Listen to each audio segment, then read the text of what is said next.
Hey everybody, welcome to the show. I am your host, your coach, Karina Calhoun.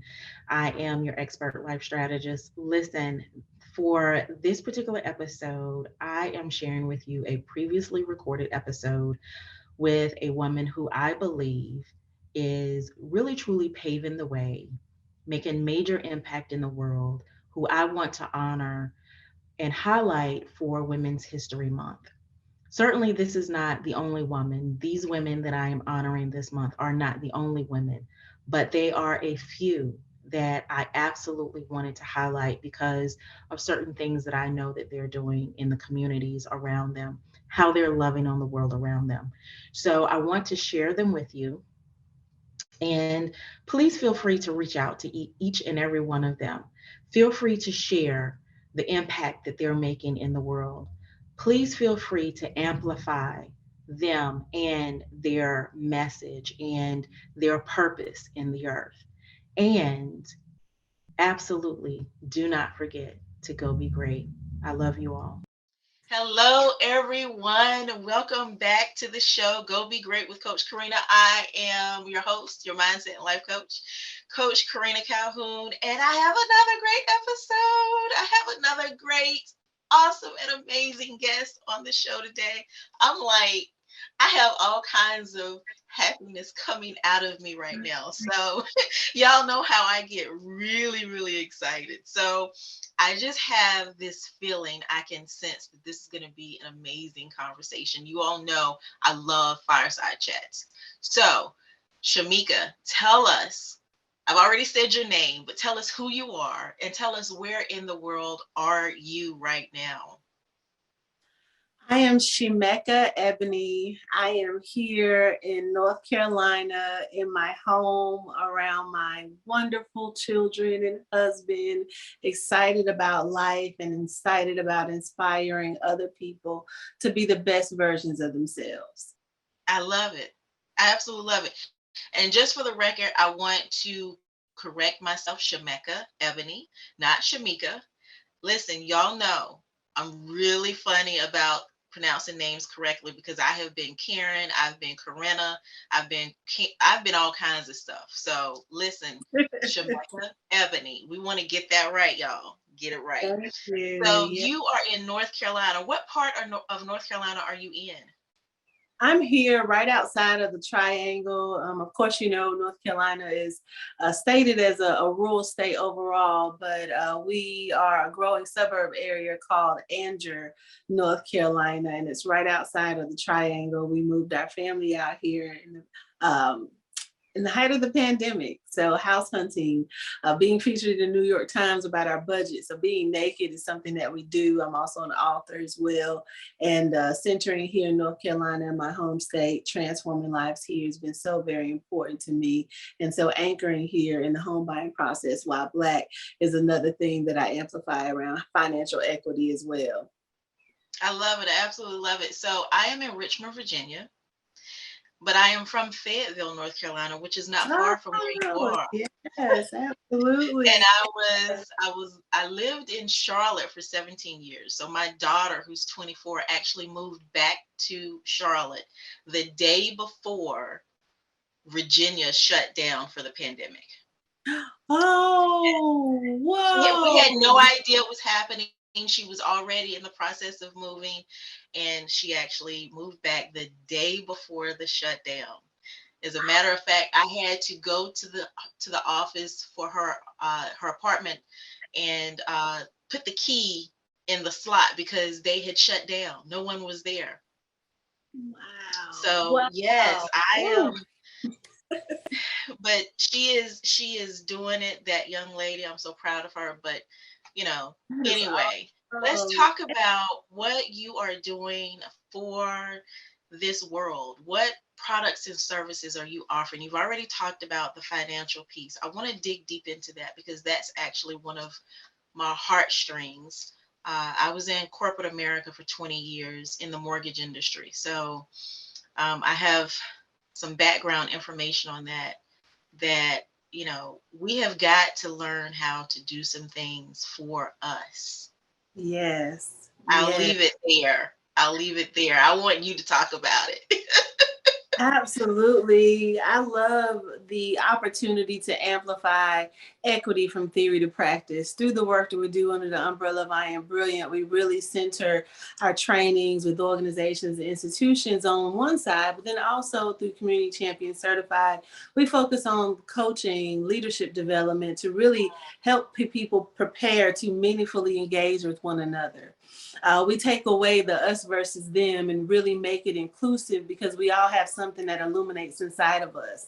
I just have the blessing and the bonus to do this beside my husband, who has been an entrepreneur since the age of 13. So us coming together and meeting in community, literally bringing our families together, village and tribe, and made the brilliant bunch manifest out of our pursuit for economic equity for all. And we wanted to be that representation.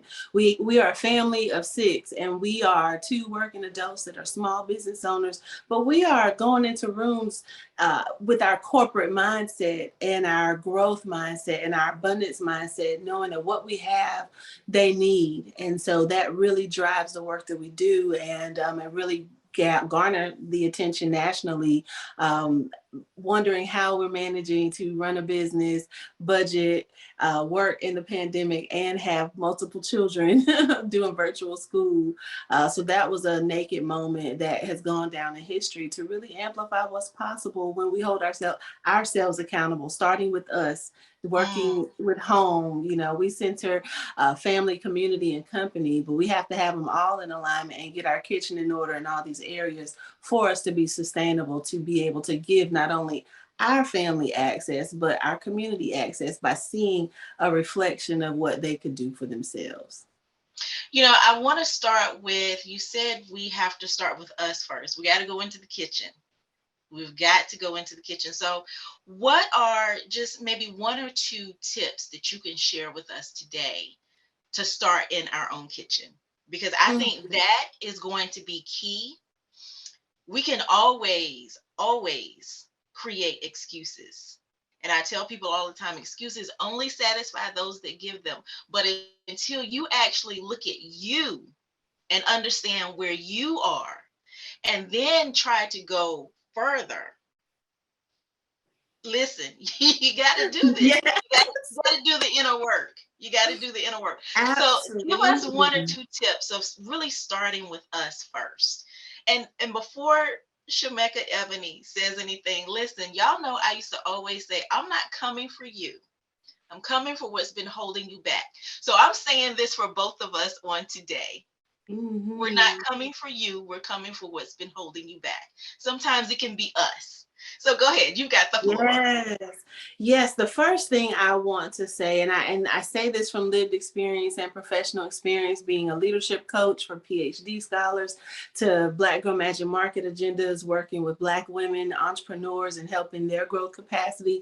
The thing that I've seen be consistent across no matter where you are in your life is if you're not ready to get naked with yourself and address those negative self-talks, address those things that you've been holding on to that you really don't like, but you still holding on to it. Well, what does that do for us, sisters? It blocks us from getting the things that we really want. If you think about it, and my husband gives this perfect example when we think about a song that we hate. I hate that song, but you can do it word for word. You can have those words come out of your mouth. We treat our life like that. We treat our business like that. We treat our marriages and our relationships like that. We treat our friendships like that. We hold on to the things we hate, knowing that these people should have been out of our season a long time ago. So that's the first point I'll say. Get comfortable with getting naked. And if you need some support with that, go to whileimgettingnaked.com and get a journal book to help you get free from yourself and what is limiting you in your mind. And the second thing I'll lift up that I think is very important is that we don't give ourselves enough credit for the things that we do because we're in survival mode. So whereas we may be depending on, we feel like we can't take that leap or we can't move forward because we don't have this, or if I had this, or if friends and family would support me, I could do this. No. You have everything you need inside of you right now. God is so fine-tuned to every detail of who you are that he put those denials to you to protect you. And now you got to leap beyond that, leap beyond your environment and get out of the comfort zone. So we can't look. One thing I lift up with the second point is my version of what you said is sometimes our excuses get more exercise than we do. And we have to stop limiting our mindset to our excuses getting the airplay. And then we sit down and start listening to it long enough that we're stuck and we're vacillating and constipated. We're full of the things we know we should do, but it's not flowing because we don't want to get limited. Oh my goodness. She preaching, y'all. I love it. I absolutely, positively love it, because we have to hear the hard truths, not the truths that are going to smack you around and make you feel bad about yourself. You know, now, one thing I will say, when you go through this process of really identifying these negative self-talks, I want to point this out because it's a phenomenon that people are not ready for. When you identify these negative self-talks and you begin to really understand where they came from, they could have originated from family, parents, school teachers, mentors, pastors, spiritual leaders, whomever. Then you begin to get a little sad because you're like, oh my God, I allowed that to really take root in me. And I've been holding on to it. And then you realize how it has been a detriment to you instead of helping you. And so you can become sad by this, realizing that you have actually created what I like to call self-drive-bys. And I want to tell you that it's okay. It's okay. Be kind to yourself. Forgive yourself. Give yourself that grace and keep moving forward. It's a part of the process. It is absolutely a part of the process. And so, Shemekka Ebony, oh my goodness. So let's talk about, I will say that I did not have to really go through the process of the homeschooling during the pandemic. Okay, my daughter is 24. So I didn't have to go through any of that. Now, I can absolutely, without a shadow of a doubt, say if I had to go through it, I probably would have been one of the first ones crying, screaming, and kicking, because I know my limitations, and it's not the negative part that's coming forward. I just happen to know where I abound and where I abase. Yeah. And so I want you to talk a little bit about that, because there are some things that are going on in our society that I feel is making people really reconsider sending their kids into schoolhouses again. Because it can be frightening. It can seem dangerous. So what are some points that you can give to folks as it relates to what you learned during that process of homeschooling, having your family right there with you, running your businesses, still having time, being a married woman, okay? Not just a mother, but a wife as well. There's certain things, listen, we're not going to get graphic here, but you're still married. Right. So talk a little bit about what you learned as it relates to homeschooling, and what are some of those things that you can relate to those that are listening? Thank you for lifting this up. And I want to first say I celebrate you for your survival. And that's one thing I'll say to every person that is here today watching this. I'm celebrating your survival. Going through a pandemic with four school-age children, and then 2 that were not in school. So this is new. Wow. I had a baby in the pandemic too, by the way. Wow. What we learned, and they all went to they were at different schools, because there was an 8th grade to 9th grade transition, and we already had 2 high schoolers. So that was 4 different schools in the same county, but operating from different curriculums. Like one was a leadership school, one, had another focus and center for what they did. One was a magnet school. So it took a lot of team building and partnership with my husband. I'm glad that he's not just my husband, he's my business partner. He's also my best friend. Our friendship got strengthened during that time because Mm. we knew we were on the same team, and there was no doubt in that. And so we didn't have to go through the woes of I'm tired of being cooped up or locked down with my mate. It was hard work.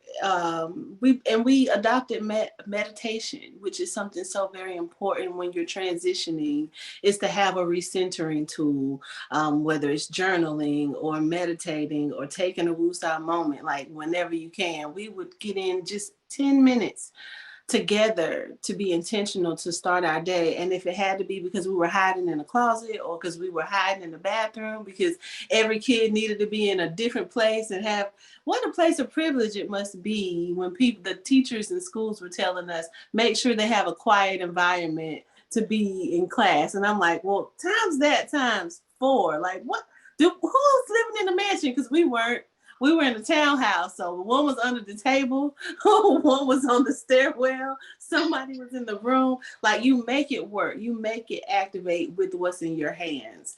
And what we also realized out of this, for people considering that transition from virtual school to going back into the classroom or vice versa, it gives you an opportunity to be more aware of what's being taught to your children, more engaged in being the primary co-leader. I taught my teachers how to communicate with my children because they all had different learning styles, and virtual wasn't it for all of them. So having that confidence and authority to know your rights as citizens, to get involved with the education system to the point of building personal relationships with those that have a lot of hours in front of your children to make sure that they're invested and held accountable for what they're teaching them.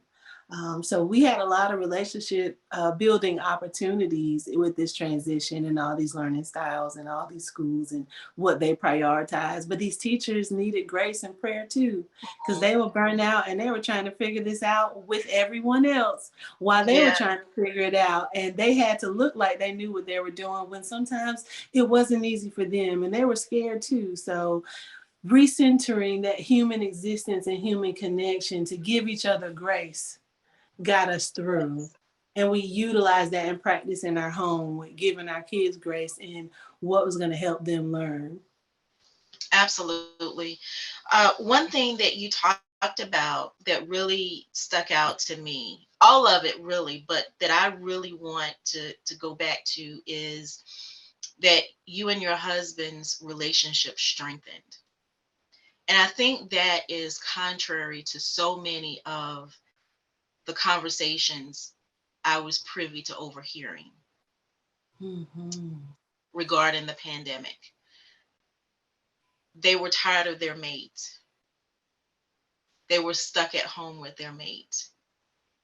Some people even went to, the extreme of possible separation or divorce. True. And so to hear that success coming from you, I just want to have space here to honor that, because we just did not hear very much of that. Thank you, God. I appreciate platforms like yours to be able to show that what's possible, and that we're second chance stories. Like, we were divorcees, like we've both been here before. So we were intentional in establishing the foundation of our marriage differently to get away from these gender roles and these gender expectations. And we were committing to ourselves what we were in agreement with, what we would align with, what we were unifying, what we were vowing to.